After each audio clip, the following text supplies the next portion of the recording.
الله رب العالمین د خپل حبیب پاک صلی الله علیه وسلم د ختم نبوت د دې مقدس مشن د پاره په خپل بندگانو کې د بعض بندگانو انتخاب کړي د هر چا خل رب ذوالجلال په دې مقدس تحریک کې نه قبلې د هر چا وینه الله نه قبلې د هر چا ځواني الله نه قبلې دا د ختم نبوت د حفاظت لخر دا لشکری صدیق دی دا د ابوبکر صدیق رضی الله عنه د یمامه د جهاد نشورو کړه لخر دی په دې لخر کې برتی دا رب ذوالجلال په عرش باندې فرمایي سوک سوک بد دې لخر سپاهی جوړیږي دا رب ذوالجلال په عرش باندې انتخاب فرمایي الله تبارک و تعالی دا سعادت او دا اعزاز ارچاته نه نصیب کړي چې د محشر په میدان کې یې د محافظ ختم نبوت په نامه الله ربلی دا فهرستونه په عرش باندې جوړیږي دا انتخاب برکیږي زمونږ او تاسو د ژوند قیمتي لمحات دی او قیمتي غړی دي چې دغه امت د عظیم محسن دغه امت د عظیم خیرخوا او همدرد جناب محمد مصطفی صلی الله علیه وسلم په عشق او محبت کې تیریږي یاد ساتئ رونو کو دا اخلاص او د للهیت نه ډکه دا یو ګنټه دو ګنټي او درې ګنټي د ختم نبوت په حفاظت کې تیری شوی غړی مونږ او تاسو الله رب العالمین ته د قیامت په ورځ باندې پیش کو اخلاص پکې وی للهیت پکې وی نو زنوایم حضرت مولانا انور شاه کشمیری رحمت الله علیه د مقدمه بهاولپور په موقع باندې فرمایلیو زما په خپل رب باندې یقین دی د ختم نبوت د دې یو څو لمحو د پهرداري په برکت به الله ماته شفاعت د نبی کریم صلی الله علیه وسلم مبارک نصیب کړي دا 1926 وو چې کله په احمد پور شرقیه بهاولپور کې یو سړی مرزایی قادیانی شو دا غسره د مولوی خدا بخش لور دا عائشه دای په نکاح کې دا آغا عائشه نومي زنانه زی او په عدالت کې د تنسیخ نکاح د پاره کیس جمع کړي چې زما خاون قادیانی شو قادیانی از روی اسلام مسلمان نه دی لہذا زما نکاح د سره برقرار نشي پاتې کېدل جج صاحب زما نکاح د تنسیخ فیصله وکا عدالت کې کیس ولګېدلو د بهاولپور علماء کرام هغوی پیش کیږي د ختم نبوت د وکالت د پاره په عدالت کې چې کله کیس خپل اختتامی اخیری مراحل ته رسیږي نو دغه درمیان کې د بهاولپور علماء کرام مشوره کوي چې جج صاحب ته د اخیری ریمارکس ورکولو د پاره او آرګومنټس ورکولو د پاره مونږ له د هندستان د یو درون عالم ضرورت دی انتخاب وشو د وخت د علم سمندر د علم بحر بیکرا د علم غر حضرت علامہ انور شاہ کشمیری رحمت اللہ علیہ انتخاب وشو د ختم نبوت وکالت او ترجمانی با د بهاولپور د جج صاحب د وړاندې حضرت علامہ انور شاہ کشمیری رحمت اللہ علیہ فرمائی اغي ته ټیلیګرام وشو حضرت شاہ صاحب فرمائی ما ته چې کوم وخت کې ټیلیګرام موصول شو زداغه وخت کې د خونی بواسیر د لاس ډیر زیات په تکلیف کې وما زه ډاکټرانو د هر قسم سفر نه منع کړی وم او زما نیم وجود دا دغه بیماری د وجه نه اوبه شوی و ما ته ډاکټرانو ویلو ته به سفر نه کې دې درمیان کې مې وکتل چې د بهاولپور نه د حضرت مولانا غلام محمد صادق گھوٹوی رحمت الله علیه اغي په خپل باندې تشریف راوړو اغي تشریف راوړو فرمایي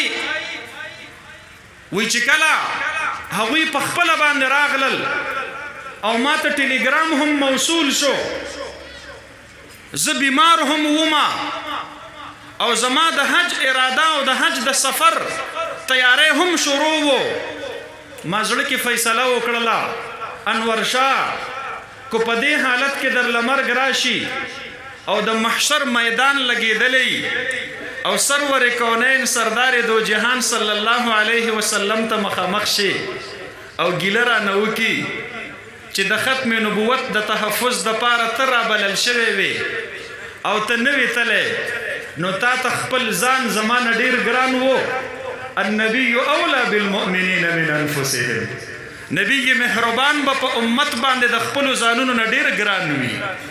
د مؤمن تعریف دا دی کو په خپل وجود یې تکلیف راځي برداشت کوي به خو د جناب نبی کریم صلی الله علیه وسلم مبارک په تکلیف کېدل دی نشي برداشت کولی د جهاد موقع ده حضرت سعد ابن ربیع رضی الله عنه نبی علیه السلام مبارک ته په نظر رانغی صحابهونه تپوس کوي سعد ابن ربیع چرته دی حضرت بلال رضی الله عنه زی د شهداو د هغې په ځای کې نشته دی په خیمو کې نه دی موجود زخمیانو له ورځي آواز کوي یا سعد ابن الربیع اجب رسول الله صلی الله علیه وسلم ای سعد ابن ربیعه د دوانو جهانو سردار مبارک دی غواړي چرته یې د یو ګوټ نه آواز راځي لبیک زه خدایم نبی علیه السلام مبارک ته ووایه زما د طرف نه ورته سلام ور ورسوه حضرت بلاله او بیا ورته ووایه سعد ابن ربیع لاړ شو د الله رب العالمین ملاقات له روان دی او د الله حبیب په تا سلام را لیږي او ستا دپاره دعا غواړي الله رب العالمین دی په جنت کې اعلی مقام نصیب کا او بیا ورته وایي حضرت بلال ته وی زما قوم ته ووایه چې ستاسو سید او ستاسو مشر سعد ابن ربیع د خپل زنکدن د وخت اخیرنی وصیت ستاسو په باره کې دا رالیږلی دی چې کو په تاسو کې یو غړېدونکې سترګه موجود وي یو ژوندی انسان در پکې موجود وي او د دواړو جهانو د سردار مبارک وجود ته تکلیف ورسېدلو نو زه سعد ابن ربیع به د حشر په میدان کې ستاسو ګریوان ته لاس ورچوم خپل تکلیف ترنه هیر دی په خپلو زخمونو یې پروا نشته په خپله د دنیا نه رخصت کیږي حضرت بلال ته دا وصیت نه کوي چې زما د بیبي په باره کې زما دا وصیت ور ورسوه زما بچو ته زما وصیت ور ورسوه زما مور او پلار ته زما وصیت ور ورسوه زما رشتہ دارو ته زما وصیت ور ورسوه ټول دنیا ترنه هیره ده النبي اولا بالمؤمنین من انفسهم مؤمن کو هر څومره ګناهګار شو د بلمازه کېدلی شي د روژهخور کېدلی شي د ګناهګار کېدلی شي خو د دواړو جهانو د سردار مبارک سره عشق و محبت دا د ده د ایمان وړمبنۍ پوړۍ ده دا کو سرمایه د ده د سینې نه ووتله بیا ایمان برقرار نشي پاتې کېدلی حضرت مولانا انور شاه کشمیری رحمت الله علیه فرمایي ما اراده وکړله زړه نه مې خبره راغله یو طرف ته بیت الله نه بلاوه راغلی ده حج لزما بل طرف نه ختم نبوت تحفظ مقدمه جوړه د بهاولپور ته زما کو بهاولپور ته زم کعبۃ الله پاتې کیږي کو کعبۃ الله لزم بهاولپور کې د ختم نبوت مقدمه رانه مس کیږي زړه کې مې فیصله وکړله انور شاه اشنه کو حج لاړ شي او مکه مکرمه نه وروسته مدینه طیبه ته حاضری وکي او د گنبد خضرا نه درته आवाज راشي ضرورت تو आपकी बहावलपुर में थी यहाँ क्या करने आए हो بیا بس جواب ورکوم خپل ځان راته ډیر ملامت ښکاره شو فیصله مې وکړله زه روانېږم بهاولپور ته ځم او د ختم نبوت په مقدمه کې به د وکیل په حیثیت باندې شریکېږم حاضرېږم طبیبانو ډاکټرانو راته ووي شاه صاحب مزه تا بیماري ډیره سخته ده اسې نه په لاره درته د دې تکلیف د لاسه مرګ رانه شي فرمایي وی ما په خپل تیر ټول عمر باندې نظر دوړاو کو ما په نظر کې زما داسې یو عمل ما ته مخې ته رانغی چې د محشر په میدان کې الله ته مخې ته کم. نو ما ووی انور شاه زه به لاړ شم هلته به په بهاولپور کې د ختم نبوت وکالت وکم. کو دې درمیان کې راته مرګ راغی د دې نه به بل بهترین مرګ څه وي چې انسان ته د ختم نبوت په پهردارۍ او چوکیدارۍ کې نصیب شي. بیا فرمایي وي زه لاړم نو چې کله تقریر کوي نو خپلو ملګرو ته د بهاولپور علماء کرامو ته وایي وی مسلمانوں اگر ہم نے ختم نبوت پہ پہرداری نہیں دی تو یاد رکھیے گا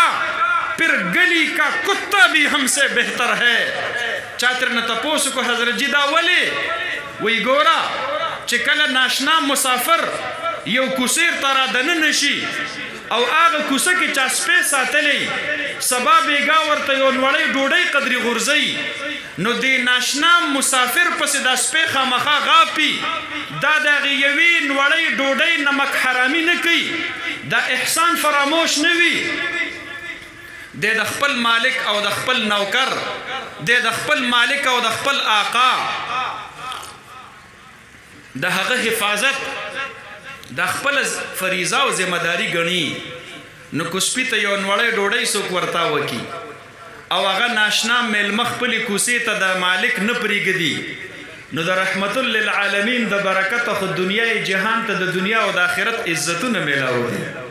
نو په کوچه نبوت کې مرزا غلام قادیانی دجال ناشنا را ننوتې دی او د نبوت دعویداری کړې ده. نو د امت کوم بچی چې د ختم نبوت د دفاع د پاره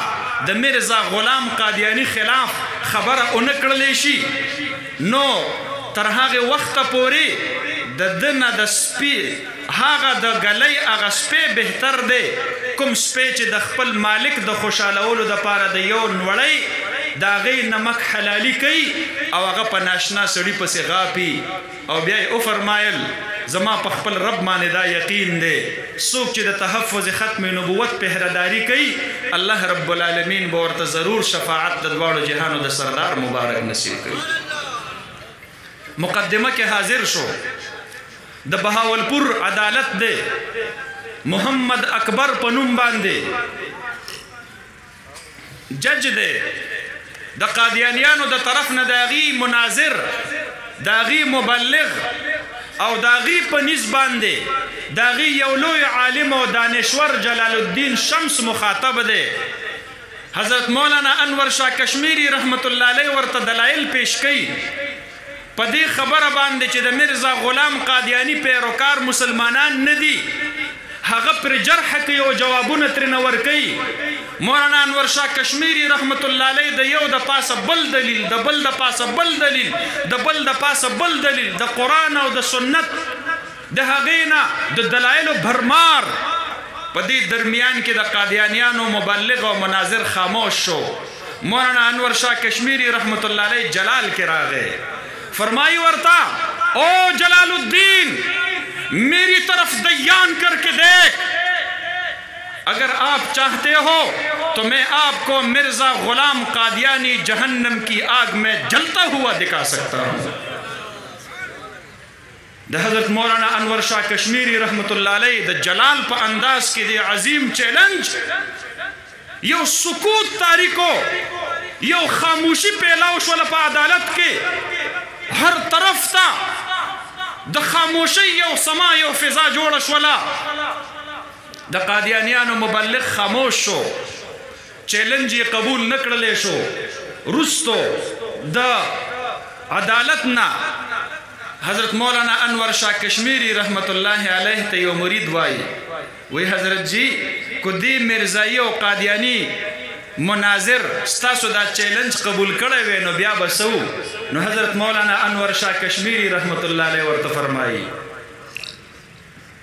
مجھے اپنے رب پہ 1000% یقین ہے مجھے 1000% اطمینان ہے کہ جو بھی ختم نبوت کا کام کرے گا اللہ رب العالمین دنیا اور آخرت میں کبھی بھی اس کو رسوا نہیں کرے گا. دا زما یقین دے زب پہرداری کم دا گنبد خضرا او زب رسوا کیگم کو دې قادیانی دا چیلنج قبول کړی وی نو ما به دته ښودلې و په غړېدلو سترګو باندې چې مرزا غلام قادیانی اوس هم د جهنم په اور کې سوځي. رونو الله رب العالمین ژوند را کړی دی، الله ځواني را کړی ده، الله صلاحیت را کړی دی. څوک لګیا دي د خپل جایداد تحفظ کوي، څوک د خپل کاروبار تحفظ کوي، څوک د خپل حکومتونو تحفظ کوي. راځئ مونږ او تاسو د پاره د دواړو د جهانو د سردار مبارک د عشق او محبت نه عظیمه سرمایه بله نشته دی. د خپل ژوند په ذریعه، د خپلو وینو په ذریعه، ایکو ضرورت شونه د خپلو وینو په ذریعه باندې به د دواړو جهانو د سردار مبارک د ختم نبوت ته دغه گلشن تحفظ کوو ان شاء الله العزیز. نہ کرو فکر، نہ کرو فکر، اگر ضرورت پڑی تو ہم دیں گے جگر کا خون چراغوں میں جلانے کے لیے. مونږ به د خپل زړه وینا دا به د رسول الله مبارک صلی الله علیه وسلم د شمع ختم نبوت د بلې ساتلو د پاره قربان کو. او دا به زمونږ د پاره د سعادت خبره چې الله زمونږ وینه قبول کی، الله زمونږ خوله قبول کی، الله زمونږ ځواني قبول کی. ډیر لوی نسبت دی د ختم نبوت د پهردارۍ، ډیر لوی نسبت دی د ختم نبوت د وکالت د دواړو جهانو د سردار مبارک د نسبت د پاره صحابه کرام رضوان الله تعالی علیهم اجمعین داغي یو واقعه یو حکایت دا د امت د پاره نمونه عبرت دی. حضرت انس ابن مالک رضی الله عنه خادم خاص د جناب محمد رسول الله صلی الله علیه وسلم مبارک چې کله وفات کیږي نو د صحیح مسلم شریف روایت دی. حضرت ثابت بنانی رحمت الله علیه فرمایي وی ماته وصیت وکړو چې کله زه وفات شم نو زما د ژبې د لاندې به هغه ویښته کیږدي کوم ویښته چې ما ځان سره سنبال کړی دی او هغه ویښته د دواړو جهانو د سردار مبارک د وجود مبارک دی. زه چې الله لزم زه به د نبی علیه الصلاة والسلام د وجود مبارک دا یو ویښته الله رب العالمین ته مخامخ کوم. او بیا فرمایي چې زما مور حضرت ام سلیم رضی الله عنها د نبی علیه الصلاة والسلام مبارک خوله به د خپل ځان سره راغونډوله او هغه خوله به د عطرو په یو شیشه کې په یو بوتل کې د ځان سره جمع کوله. نبی علیه الصلاة والسلام مبارک ته به حضرت ام سلیم رضی الله عنها په خپل کور کې نطاع د سرمنې د هغې چټایي به ورته غوړوله صرف په دې خاطر چې د دې د وجود مبارک نه راوتلې خوله چېرته ځمکې ته توی نشي. دا په دغې چټایۍ کې او د سرمنې په دغې چټایۍ کې دا محفوظ پاتې شي. نو بیا به هغه یو قطره راوچتوله او هغه به په شیشه کې او په بوتل کې د ځان سره محفوظه ساتله. نو حضرت انس رضی الله عنه هغه فرمایي وی زه چې کله وفات شم او ما له غسل را کړلی شي نو ما ته په تندي او ما ته په پوزه، ما ته په زنه، ما ته په لاسو، ما ته په زنګنانو او ما ته د خپو په ګوتو باندې خوشبو مه لګوئ. زما په تندي د رسول الله مبارک صلی الله علیه وسلم د وجود یو قطره د خولې ولګوئ. زما د مور سره محفوظه پرته ده. زه چې الله لزم زه به محمدي نسبت د خپل ځان سره وړم. دی امت ته مونږ او تاسو ته دغه عظیم سعادتونه نه دي نصیب شوي. رونو خدا سعادت راته ضرور نصیب کېدلی شي چې څوک به د محشر په میدان کې د حضرت ابوبکر صدیق رضی الله عنه د یمامې د جهاد د مجاهدینو سره الله په صف کې راپاسي او هغه ته به محافظ ختم نبوت ویل کېږي. څوک به د حضرت فیروز دیلمی رضی الله عنه په صف کې الله راپاسي. څوک به د محمد ابن مسلمه رضی الله عنه په صف کې الله رب العالمین راپاسي. د چا په باره چې د دواړو جهانو سردار مبارک ویلیو افلحت الوجوه دا مخونه کامیاب دي. ورب الکعبه زما د په رب کعبه باندې قسم وي انجمن فلاح دارین سربند پېښور په حقیقت کې فلاح الله رب العالمین د رسول الله مبارک د ختم نبوت په تحفظ کې کېښودلې ده، د ناموس رسالت په تحفظ کې کېښودلې ده. دا زه نه وایم، دا د دواړو جهانو سردار مبارک په خپله باندې دا انعام ورکړی دی. هغې صحابهو ته کومو صحابهو چې په ګنبد خضرا پهرداري ورکړې وه د هغې په حق کې